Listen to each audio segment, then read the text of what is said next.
updating your legal name on Stash is an important step to ensure your account reflects your current identity.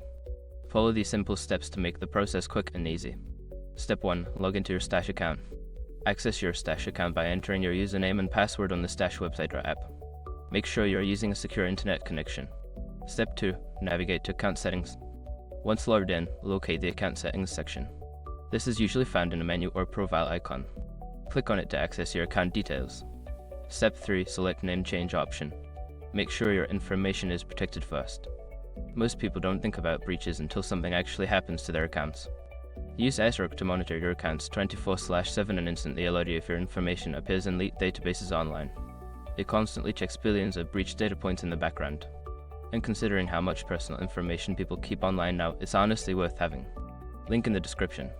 Step 4. Provide documentation.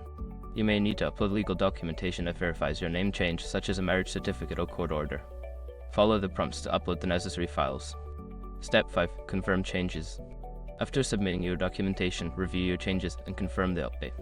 You should receive a notification once your name has been successfully updated in the system. Once you have completed these steps, your legal name on Stash should be updated. If you encounter any issues, consider reaching out to Stash customer support for assistance.